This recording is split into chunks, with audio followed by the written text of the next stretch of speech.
안녕하세요. 얼마 전 멍청한 인간하고 이혼한 30대 여성입니다. 아무리 먹고 살기 힘든 시절이라지만 왜 이렇게 남의 것을 탐내는 사람이 많을까요? 떡 줄 사람은 생각도 없는데 김칫국부터 마신다더니 저희 신우가 딱 그 짝이네요. 남편과는 몇 년 전 아버지 회사에서 처음 만났습니다. 저희 아버지께서는 오래전부터 경기도에서 제법 규모 있는 포장업체를 운영하고 계세요. 직원 수도 제법 많지만 가끔 일거리가 밀릴 때면 아르바이트생 몇 명을 고용하기도 하시지요. 남편은 그렇게 고용된 아르바이트생들 중 한 사람이었고요. 반면에 저는 미국에서 유학을 마치고 돌아와 아버지로부터 일을 배우는 중이었습니다. 언젠가부터 눈에 띄게 건강이 안 좋아지신 아버지께서는 하루라도 빨리 사업을 저에게 물려주시고는 시골에 내려가서 지내고 싶다 하셨습니다. 물 맑고 공기 좋은 곳에서 어머니와 힐링하며 살고 싶으시다고요. 저도 그런 아버지의 소원을 들어드리고자 아버지 뜻에 따르기로 했네요. 사업을 물려받기 위해서는 아버지 사업체가 어떻게 움직이는지 처음부터 끝까지 다 알아야 했습니다. 그래서 작은 일 큰 일 가리지 않고 뭐든지 직접 부딪히며 배워야만 했고요. 그러다 보니 직원분들하고도 금세 얼굴을 익히게 되었고 아르바이트생들까지도 다 만나게 되었지요. 남편과도 그때 알게 되었습니다. 하지만 이후로 한동안 접점이 없었기에 그대로 잊고 지냈네요. 그러다 정말 우연히 마주친 남편이 제게 반가운 채 인사를 하더라고요. 그러면서 다른 회사에 정규직으로 취직을 했다며 그만둔다 했습니다. 그 소식을 들으니 잘됐다 싶으면서도 왜인지 서운한 생각이 들더라고요. 남편이 일을 워낙 잘해서 저희 회사 내에서도 정규직으로 채용을 한 해 만에 말이 나오던 찰나라 더 그랬던 것 같아요. 아무튼 잘됐다고 가서도 열심히 하시라고 축하를 했어요. 그런데 남편이 우물쭈물거리더니 저에게 혹시 연락처 좀 가르쳐 줄 수 있냐고 물어왔습니다. 생각지도 못한 그의 말에 약간 당황하긴 했지만 못 줄 것도 없다 싶어서 제 연락처를 가르쳐 주었어요. 이후로는 본격적으로 서로를 알아가게 되었고요. 남편이 말하기를 자기는 처음부터 저에게 관심이 많았는데 아무래도 사장님 딸이라는 것 때문에 다가가기가 어려웠답니다. 그래서인지 서로 다른 직장에서 일을 시작한 이후로 남편은 전과 달리 굉장히 적극적인 모습을 보여주었지요. 예상치 못한 남편의 모습이 당황스럽긴 했지만 싫지만은 않았습니다. 이후로 저희는 어느 다른 연인들과 다름없이 울고 웃으며 연애를 했고 자연스레 부부의 영까지 맺게 되었지요. 누군가 그러더군요. 결혼을 할 때는 상대의 좋은 점 10가지보다는 싫은 점 1가지를 내가 버틸 수 있겠는지 그걸 생각해야 된다고요. 남편의 프로포즈에 답하기 전 며칠 동안 곰곰이 남편에 대해서 내가 견디지 못할 게 뭐가 있을지 고민했지만 아무것도 떠올리지 못했습니다. 그 정도로 전 이 결혼에 확신을 가지고 있었어요. 저는 살면서 아이를 낳지 않겠다는 생각은 단 한 번도 해본 적이 없습니다. 부모님에게 받은 사랑을 내 아이에게도 돌려주는 것, 그게 당연하다고 생각했고 꼭 그렇게 하고 싶었어요. 남편과 저를 닮은 아들, 딸 하나씩을 낳아 엄마가 되는 기쁨을 꼭 누려보고 싶었달까요? 그래서 창피한 줄도 모르고 친구들에게도 나는 못해도 32살이 되기 전에 최소한 2명은 낳아 키울 거라고 떠들고 다녔지요.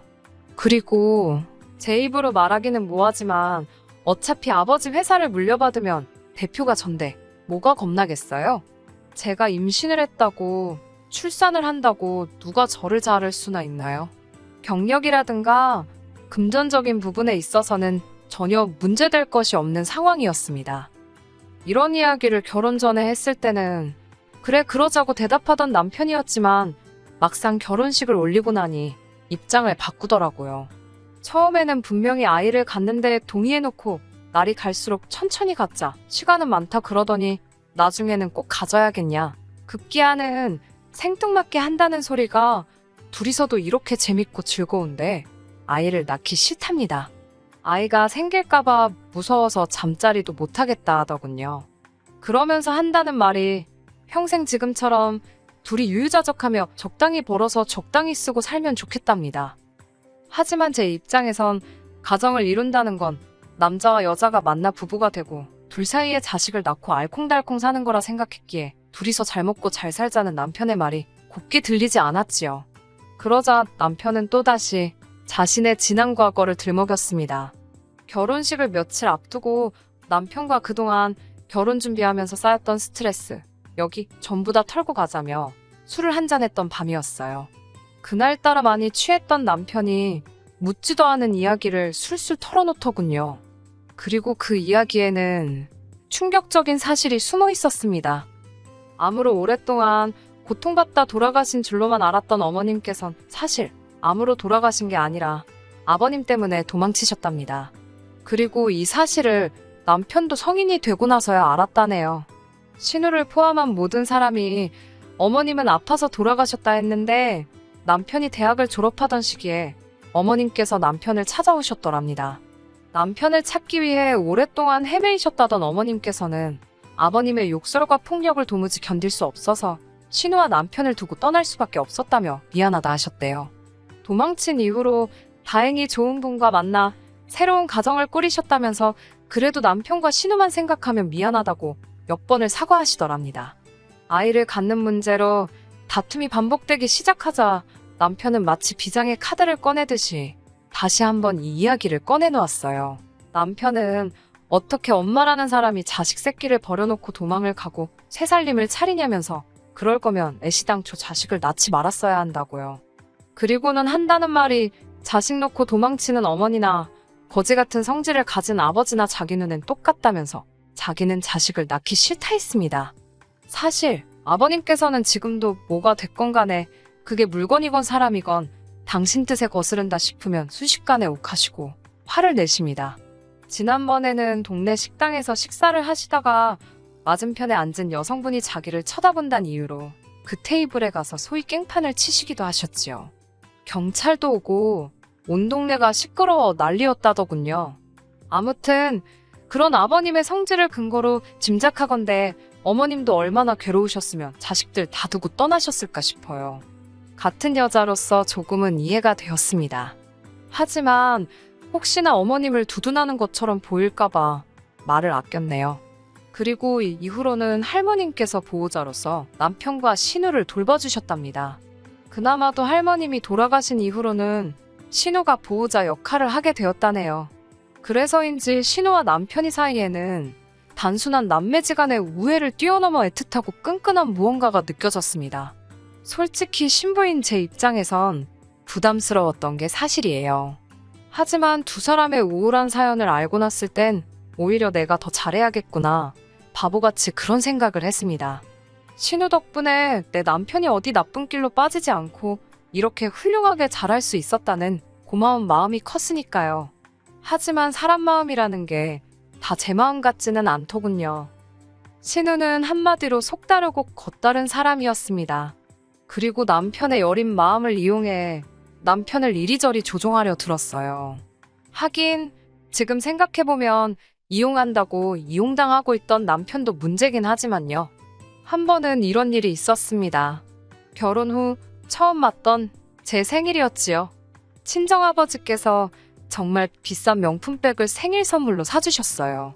하지만 처음에만 잠깐 들고 다녔지 솔직히 너무 비싸기도 하고 어디 딱히 메고 갈 만한 곳이 없어서 옷장 한 곳에 올려놓고 보관만 하고 있었습니다. 그런데 어느 날 저희 집에 놀러왔던 신우가 그 가방을 발견한 거죠. 원래도 신우가 그렇게 아무 때나 와서 여기저기 자기 마음대로 잘 열어보고 다녀요. 그러다 뭐 비싼 거 좋은 거 있으면 자기 달라고 억지 부리는 것도 다반사고요. 지금은 그 이야기를 하려던 건 아니니까 아무튼 신우는 제 허락도 없이 옷장 맨 위에 있던 핸드백을 들고 나와서는 저더러 부모 잘 만나서 이런 가방도 들고 다니고 좋겠다며 나는 누가 이런 가방을 사주나 그러더군요. 그러면서 제 남편을 바라보는데 진짜 미쳤나 싶더라고요. 바보 같은 남편은 또 그 와중에 난처한 얼굴을 하고 저를 쳐다보대요. 남편이 신우에게 애틋하다고 말씀드렸잖아요. 그래서인지 남편은 신우가 무슨 말만 하면 아주 저자세로 절절맵니다. 만약에 남편 반응이 자기가 원하던 반응하고 다르면 그때부터는 자기가 얼마나 희생을 해서 제 남편을 돌보고 키웠는지 별의별 이야기를 다 하면서 남편으로 하여금 죄책감을 느끼게 만들더라고요. 솔직히 남의 자식을 걷어다 먹여도 저 정도로 생색은 안 내겠다 싶을 정도로 우려먹습니다. 사골이었으면 진작에 맹물 맛이 났을 거예요. 사실 신우가 억지를 부려도 내 남편 키워준 값이다 생각하고 가격대가 너무 지나치지만 않으면 제가 사주는 경우가 다반사입니다. 그런데 이번만큼은 남편 2달치 월급이랑 비등비등한 가격이었는데 제정신인가 싶었습니다. 자기 남편 두고 왜 여기 와서 저러나 싶었지요. 결국 제가 나서서 신우에게 이 가방 살려면 이 사람 2달 동안 숨만 쉬고 돈 벌어야 된다고 뼈있는 농담으로 상황을 정리했네요. 그런 신우가 작년에 임신을 했습니다. 그동안 자기는 딩크라며 너희도 애 갖지 말라고 그러던 양반이 임신을 했다는데 실망은커녕 좋아 죽으려고 그러더라고요. 아무래도 노산이다 보니까 별 기대가 없었던 상황이었고 다른 사람들한테 이래저래 설명하기 귀찮으니까 그냥 딩크라고 했었나 보다 싶었어요. 사실 신우가 딩크 타령할 때마다 남편이 점점 더 아이를 안 갖는 쪽으로 확실히 마음을 정하는 것 같아서 조바심도 나고 신우가 믿고 원망스러웠는데 시조카가 태어나면 달라지지 않을까 싶어서 기대가 컸네요. 하지만 어찌된 일인지 아이를 키우는 신우는 전보다 더 강력하게 저희 부부더러 아이를 갖지 말라 했습니다. 도대체 이유가 뭐냐고 물으면 귀찮다는 말 말고는 그다지 그럴듯한 설명도 못하면서 말이에요. 도무지 이해할 수가 없었지요. 시조카임에도 불구하고 제 눈에도 너무 예쁘고 사랑스러운 아이를 키우면서 왜 우리한테는 애를 갖지 말라는 건지 그 이유를 알게 된 건 올해 봄에 있었던 사건 때문입니다. 올해 봄 아버지께서는 중대한 결심을 내리셨다며 저희 부부를 집으로 부르셨습니다. 직감적으로 사업 이야기를 하시려는 모양이다 싶었지요. 대표직을 물려받기 전에 둘 중 하나이라도 먼저 낳고 싶었는데 머릿속이 복잡했습니다. 역시나 제가 예상했던 대로 아버지께서는 회사 일에서 손을 떼시겠다며 저에게 한 달 후부터 본격적으로 수순을 밟아나가자 하셨습니다. 그런데 그 자리에서 남편이 갑자기 그래도 사업이라는 게 대표가 여자면 주변에서 깔보고 그럴 수도 있지 않겠냐며 자기를 바지 사장처럼 앉히시고 실질적인 일은 제가 하게 하는 게 어떻겠냐입니다. 한 번도 저와 그런 이야기를 상의한 적도 없는데 바지 사장이건 뭐건 자기한테 대표라는 타이틀을 달라니 남편의 어이없는 자기 PR에 정말 깜짝 놀랐네요. 저희 아버지께선 당신 사위가 야신가인 줄은 꿈에도 몰랐다며 너털웃음을 보이셨지만 이내 거절하셨습니다. 이 사업은 당신 딸 거니까 설령 제가 남편을 바지 사장에 앉히더라도 제가 판단할 일이지 아버지는 개입하지 않으실 거라고요. 남편은 뭐라고 한마디라도 더 하고 싶은 눈치였지만 결국 아버지의 말씀에 반박하지 못하더군요. 그날 집으로 돌아와 남편에게 왜 그런 이야기를 했냐고 물으니 남편이 쭈뼛거리면서 신우가 한번 물어보라 했답니다. 황당하더라고요.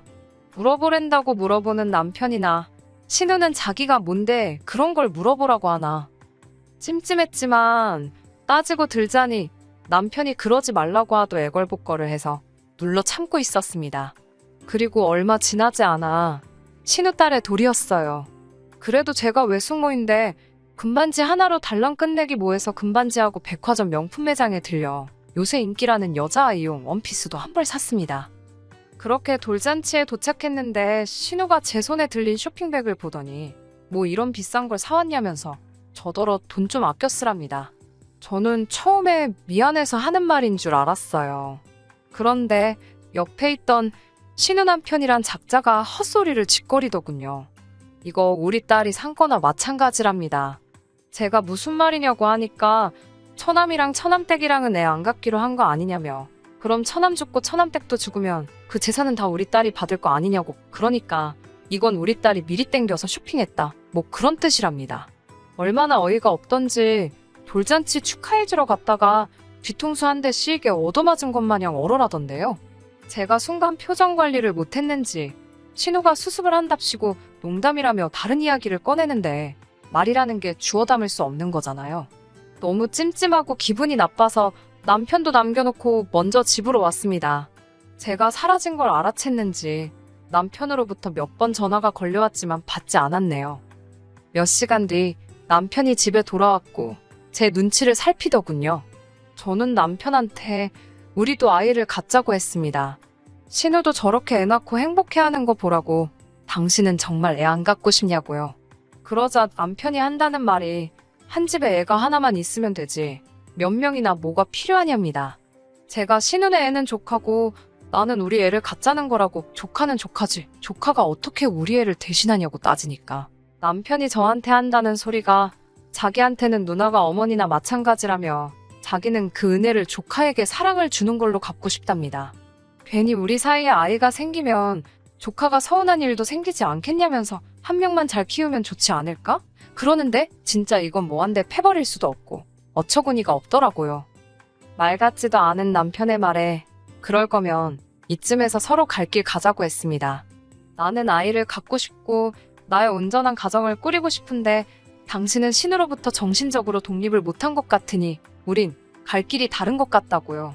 그러자 남편이란 자식이 뭐라는 줄 아세요? 안 된답니다. 저희가 이혼하면 신우가 얼마나 실망하겠냐고요.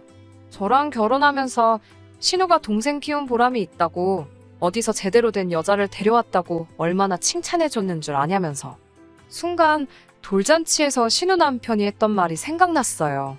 저는 아무렇지도 않다는 듯 그러냐고 그럼 알겠다고 이혼은 하지 말자 했습니다. 금세 남편 얼굴에 화색이 도는 걸 보고는 제가 대신 아버지 사업은 제 사촌동생에게 넘기겠다고 했습니다. 그러자 남편이 그걸 왜 넘기냐입니다.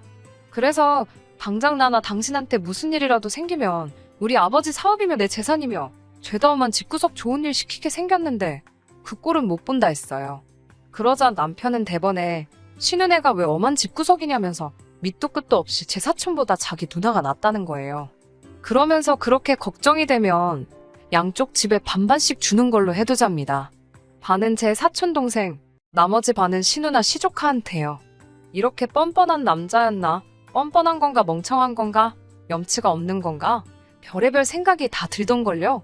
제가 목구멍 밖으로 튀어나오려는 욕들을 억누르며 간신히 한마디 했습니다. 미친 거 아니냐고요. 우리 아버지가 평생 일군 사업에 왜 니네 누나 숟가락을 얹으려고 하냐니까. 자기 누나가 없었으면 자기도 여기 없답니다.